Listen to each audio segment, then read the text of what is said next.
a week.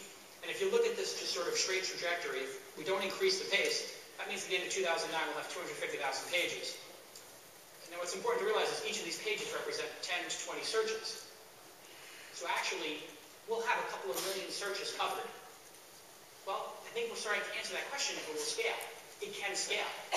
And in theory, it shouldn't, right?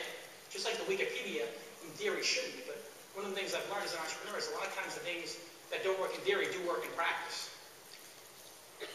So the next question we got was, gee, how are you going to keep this up to date? That's going to be an impossible task. A lot of people in this room ask that question. And that is a very good question. But I also had an idea in the back of my mind of how we would do this, which was, having seen Delicious and Stumble Upon and Wikipedia use the site owners, the people who have a vested interest in having their sites promoted, Dig, and having done Propeller, I knew there were a lot of people who have a vested interest in keeping those pages correct. And they would tell us when we make a mistake. It doesn't have to be everybody. And so in December we launched this Mahalo Social. And does anybody here have a Mahalo Social account? I don't suppose many people will, but a couple do. And these are little basic profiles, as you can see there in the story and download squad, where people submit links. Anybody here have a Delicious account? Exactly. Okay, good. So it's like Delicious. You can make friends, you can put in your links, and you can also share them with friends. What this does is it dramatically lowers our cost of actually keeping the pages updated. That's going to be our big cost going forward, right? And the cost of us putting a link on a page is probably $1 to $3. Because it takes 5, 10, 15 minutes to go out and find a really good link. If we have to go search the web for that really great link about Paris hotels or hacking your iPhone, that takes us time. However, if people submit it, all we have to do is look at it and say, well, is this quality or not? It only takes 30 seconds, 60 seconds, 90 seconds. And as a matter of fact, as we build up people's trust scores, as we look at every link coming in, if you've had 10 links accepted, we might just accept your 11th automatically. And we'll only check every 3 or 4 times you submit a link.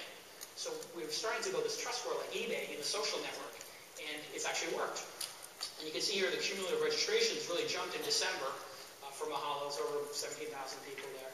And the recommended links, this is cumulative, right? If I went over there, 30,000 of them really jumped as well.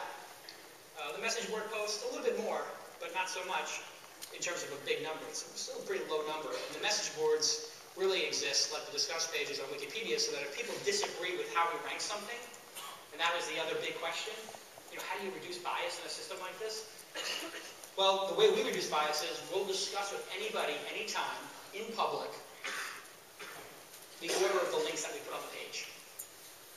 Now, if you think about it as a site owner, and if you're working with Google or Yahoo, or if you're in SEO and you have a client, what is your recourse if you disagree with the ranking on a Google or Yahoo server? What can you do? Who do you talk to at Google or Yahoo? Maybe somebody will say, I got Matt Kutz's email. He's not going to talk to you about the rank, is he? No.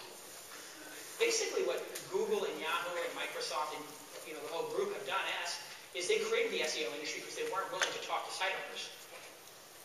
Because SEOs then took the place of, well, if you disagree with the ranking, you can talk to us. And we will help you with it. We'll explain to you why. But it's sort of like having this weird intermediary because the SEOs don't have a really clear relationship with the search engines, and they can't bring you an exact answer. You're not listed as number 7 because of this reason, X, Y, and Z. Well, what we're going to try to do is actually have that conversation in public. So if anybody disagrees at any time with any ranking we do, you can discuss that with us, and we will discuss it with you in public and say, hey, well, we put photos above fromers, and here's why. Are we right or wrong? Let's get a discussion going. Again, just like the Wikipedia does. And in the case of the Wikipedia, yeah, there's bias here and there, but that bias is a lot more manageable than the spam issue.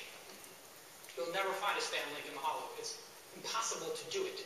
The only way to do it is to actually make a site that's, looks like it's high quality enough to trick us. But if it looks like it's high quality enough, then you might as well just make a high quality page.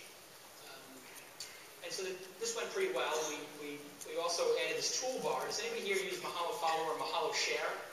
Mahalo Follow or Mahalo Share people? I see a couple people nodding. This was a feature that I came up with because I was so frustrated. Anybody here search? What do they call the people who search who do search engine optimization for social media? What's that called? SMO? Search social media optimization, right? So, sorry, I don't know these things. So we created a tool, which actually a lot of SMOs I think are using, which is, if I was on the search engine strategies New York page and I wanted to submit this to Mahalo or to Delicious, if you look at that, we have 10 different services there because you can submit it, and so you can submit it all at once. You just put your passwords in.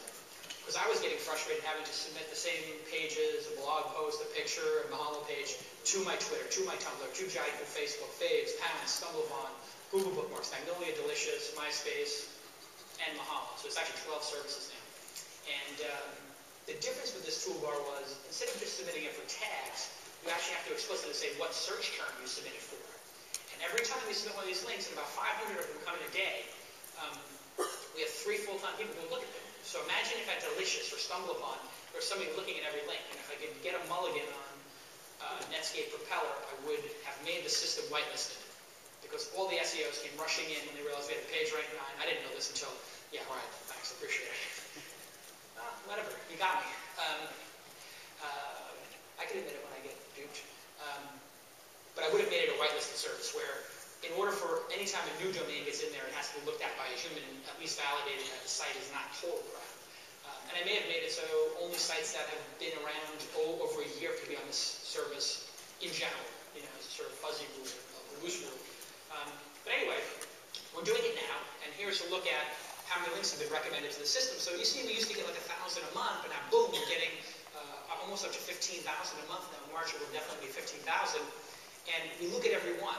And as you can see, about 20% of them now are accepted. And that means we're saving a lot of time.